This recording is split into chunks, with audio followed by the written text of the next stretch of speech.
Assalamualaikum warahmatullahi wabarakatuh. Perkenalkan, nama saya Wahyu Wunanto, stambuk C30119076. Saya Priyanti Aduan, Stanbook C30119129. Saya Zainul, Stambuk C30119098. Saya Nur Fajratur Rahma, Stambuk C3011919120. Saya Miftahul Janalanaan, Stambuk C30119139. Saya Ulan, Stambuk C30119112. Saya Lalang Riani, Stambuk C30119097. Kami akan menjelaskan materi tentang harga pokok bersama dan sampingan. Pengertian tentang harga pokok produk bersama dan pokok sampingan. Yang pertama, biaya bersama atau joint cost adalah biaya-biaya yang timbul untuk menghasilkan dua jenis produk atau lebih dalam suatu proses produksi yang dilakukan secara simultan. Biaya ini terbatas sampai dengan titik pemisahan atau split off point. Kemudian yang kedua, titik pemisahan atau split off point adalah suatu titik atau waktu di mana masing-masing produk bersama dan produk sampingan dapat didefinisikan. Kemudian yang ketiga, biaya produk bersama atau joint product cost adalah biaya sejak awal proses meliputi biaya bahan baku, biaya tenaga kerja, dan biaya overhead pabrik yang dikeluarkan mengolah beberapa jenis produk. Kemudian yang keempat, produk bersama atau joint product adalah dua atau lebih jenis produk yang diproduksi secara bersama-sama dalam satu rangkaian proses produksi dan masing-masing produk mempunyai harga jual yang relatif sama. Produk-produk ini disebut juga produk utama atau major produk. Kemudian yang kelima adalah produk sampingan atau byproduct, adalah produk yang diproduksi bersama-sama dengan produk lain tetapi mempunyai harga jual yang relatif lebih rendah dari produk lainnya. Kemudian karakteristik produk bersama. Yang pertama, merupakan produk-produk utama yang dihasilkan dengan sengaja sesuai dengan tujuan produksi, melalui suatu proses atau serangkaian proses dan dilakukan secara simultan. Kemudian yang kedua, nilai penjualan adalah relatif lebih besar bila dibandingkan dengan produk-produk sampingan yang dihasilkan dan relatif sama di antara produk-produk umum. Kemudian yang ketiga, biasanya dihasilkan dalam jumlah unit atau kuantitas yang besar. Kemudian yang keempat, seringkali memerlukan pengolahan lebih lanjut dan pembungkusan. Kemudian yang kelima, salah satu produk tidak dapat dihasilkan tanpa memproduksi yang lain.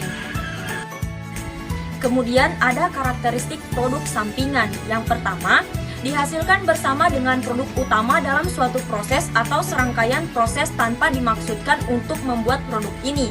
Kemudian yang kedua, nilai penjualan adalah relatif lebih kecil atau tidak berarti bila dibandingkan dengan produk-produk utama. Kemudian yang ketiga, dihasilkan dalam jumlah unit atau kuantitas yang lebih sedikit. Kemudian yang keempat, kadang-kadang memerlukan pengolahan lebih lanjut dan pembungkusan. Kemudian yang kelima, produk ini tidak dapat dihasilkan tanpa memproduksi produk-produk utama. Selanjutnya, akuntansi untuk produk bersama. Masalah akuntansi dalam produk bersama adalah masalah pembebanan biaya produksi ke masing-masing produk yang dihasilkan agar dapat ditentukan nilai persediaan akhir dan penghasilan laba bersih. Dalam hal ini, terdapat beberapa metode untuk mengalokasikan biaya bersama ke masing-masing produk sebagai berikut. 1. Metode nilai pasar relatif atau metode nilai jual relatif. 2. Metode kuantitatif unit atau metode satuan fisik. 3. Biaya rata-rata sederhana per unit atau metode rata-rata biaya per satuan. 1. Metode nilai pasar relatif atau metode nilai jual relatif. Dalam penerapan metode nilai pasar atau nilai jual terdapat dua variasi berdasarkan kondisi produk bersama tersebut, yaitu A. Nilai pasar produk bersama diketahui pada titik pemisahan produk. B. Nilai produk bersama tidak dapat diketahui pada titik pemisahan produk atau nilai pasar diketahui setelah titik pisah proses. A. Nilai pasar produk bersama diketahui pada titik pemisahan produk. Jika nilai pasar diketahui pada titik pisah produk, total biaya bersama dialokasikan di antara produk bersama dengan membagi total nilai pasar tiap produk yang dihasilkan dengan total nilai pasar semua produk yang dihasilkan sehingga diketemukan ratio individu dari nilai pasar terhadap total nilai pasar. Ratio inilah yang dikalikan dengan total biaya bersama. Rumusnya yaitu alokasi biaya bersama untuk tiap produk sama dengan total nilai pasar tiap produk dibagi total nilai pasar semua produk dikali biaya bersama.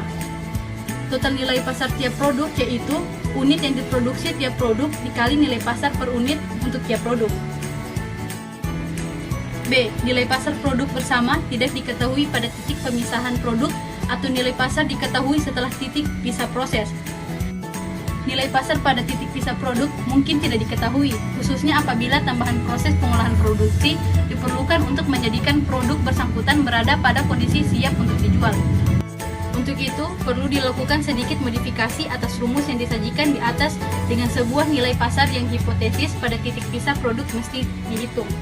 Nilai pasar yang hipotesis itu ditentukan dengan mengurangi tambahan biaya untuk pemrosesan dari nilai pasar dari produk yang selesai. Adapun rumusnya yaitu alokasi biaya bersama untuk tiap produk sama dengan total nilai pasar hipotesis tiap produk dibagi total nilai pasar hipotesis semua produk dikali biaya bersama. Total nilai pasar hipotesis tiap produk sama dengan unit yang diproduksi tiap produk dikali nilai pasar hipotesis untuk tiap produk kurang biaya pemrosesan setelah titik pisah. Sedangkan total nilai pasar hipotesis semua produk yaitu jumlah semua total nilai pasar hipotesis untuk tiap produk. Oke, berikutnya metode kuantitatif unit atau metode satuan fisik. Menurut metode ini, kuantitas hasil produksi dipergunakan sebagai dasar untuk mengalokasikan biaya bersama. Metode menghendaki bahwa produk bersama pada akhirnya harus diukur dalam unit pengukur yang sama. Apabila mempunyai unit pengukur yang berlainan, maka dapat digunakan suatu angka penyebut yang umum. Berikut ini adalah metode kuantitatif unit atau metode satuan fisik, yaitu alokasi biaya bersama untuk tiap produksi sama dengan total unit tiap produk bagi total unit semua produk dikali biaya bersama, yang dimana total unit semua produk sama dengan jumlah semua unit yang diproduksi. Oke, berikutnya metode biaya rata-rata sederhana per unit, yaitu menurut metode ini total biaya bersama dibagi dengan jumlah unit yang dihasilkan untuk mendapatkan biaya per unit. Lalu, biaya per unit dikalikan dengan jumlah unit dari tiap yang diproduksi untuk menentukan porsi biaya bersama yang akan dialokasikan kepada masing-masing produk. Berikut ini adalah rumus dari metode biaya rata-rata sederhana per unit, yaitu biaya per unit sama dengan total biaya bersama dibagi dengan total jumlah unit yang diproduksi, yaitu alokasi biaya bersama untuk tiap produksi sama dengan biaya per unit kali jumlah unit dari tiap produk yang diproduksi.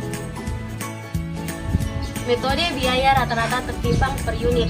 Mungkin kita temukan variasi yang sangat kompleks dalam produksi produk bersama, seperti kesulitan dalam produksi, jumlah waktu yang diperlukan, atau kuantitas tenaga kerja yang dibutuhkan, atau ukuran tiap unit.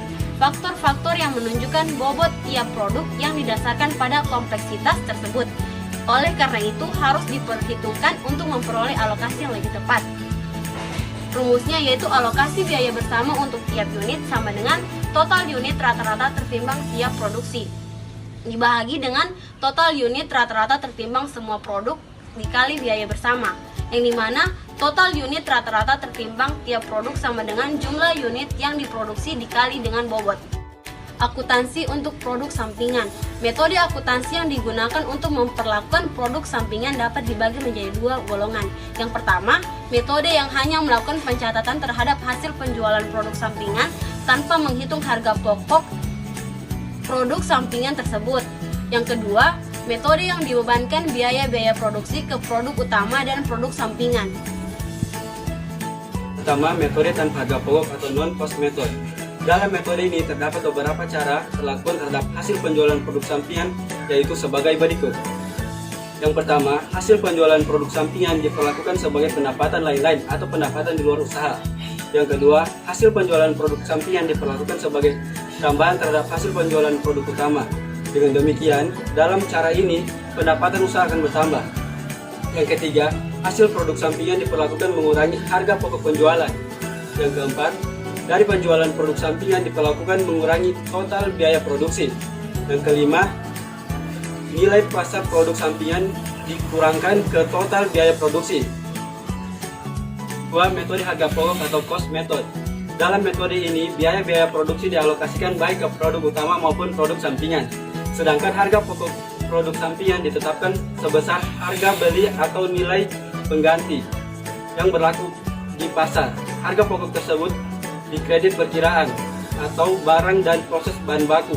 Dengan demikian, biaya produk bahan baku untuk produk utama akan berkurang. Nah, dari penjelasan tadi, kami akan memberikan satu buah contoh dari metode nilai pasar, yaitu PT Abadi Buana Citra adalah sebuah perusahaan penggilingan minyak. Biaya bersama yang diperlukan untuk proses penggilingan minyak tersebut adalah sebesar Rp1.000.000. Proses produksi bersama yang dilaksanakan secara bersamaan adalah bensin sebanyak 40.000 liter, minyak pelumas sebanyak 35.000 liter, dan minyak tanah sebanyak 25.000 liter. Harga jual masing-masing produk per liter yaitu bensin Rp1.000, minyak pelumas Rp750, dan juga minyak tanah Rp500. Nah, buatlah alokasi biaya bersama terhadap produk-produk tersebut. Metode nilai pasar produk bersama yaitu bensin, pelumas, dan juga minyak tanah ada pada tabel berikut ini.